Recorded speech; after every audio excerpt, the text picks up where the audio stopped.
citizens if they cannot pay for it themselves? Answer number 2 is another question. Will your children's education prepare them to be financially secure enough not to need government financial and medical support at the end of their working days? The rules have changed. In the industrial age, the rules were to go to school, get good grades, find a safe, secure job with benefits, and stay there all your life. After 20 years or so, you retire, and the company and the government take care of you for the rest of your life.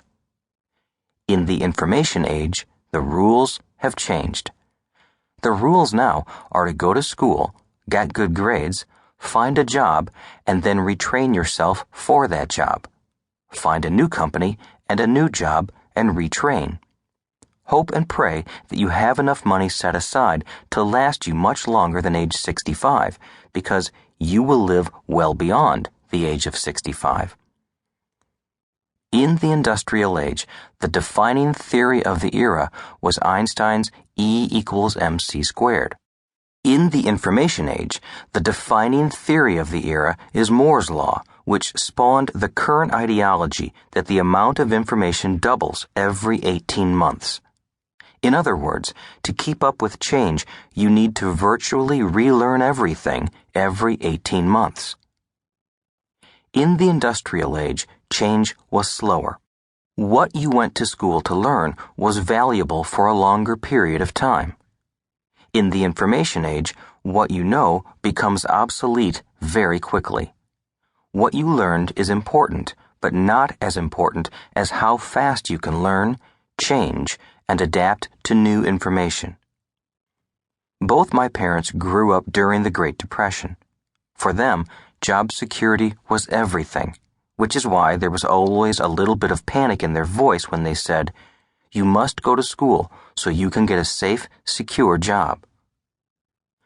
The challenge is not to get left behind as you become obsolete working at your current job. Here are some more subtle yet significant changes between the two ages. In the industrial age, the employer was responsible for your retirement plan. In the information age, you as the employee are responsible for your own retirement plan.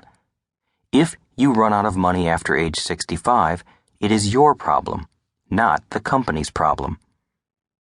In the industrial age, you became more valuable the older you got. In the information age, you become less valuable the older you get.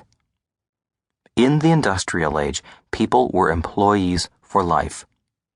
In the information age, more people are now free agents. In the industrial age, the smart kids went on to become doctors and lawyers. They made the big bucks. In the information age, the people who make the big bucks are the athletes, actors, and musicians. Many of the doctors and other professional people are actually making less than they did in the industrial age. In the industrial age, you could count on the government to bail you out if you and your family got in financial trouble. In the information age, we hear more and more politicians promising to save Social Security and other government safety net programs. You and I are smart enough to know that when politicians begin to make promises to save something, chances are that what they are proposing to save is already gone. When change occurs, there is typically resistance.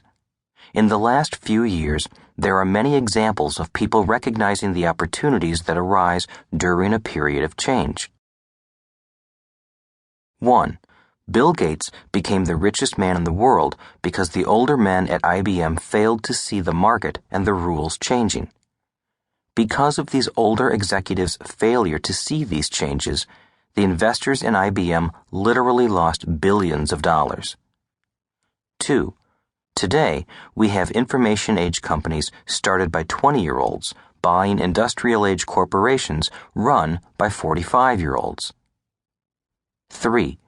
Today, we have 20-year-olds becoming billionaires because 45-year-old executives failed to see the opportunities the 20-year-olds saw. 4. Today, we have 20-year-old self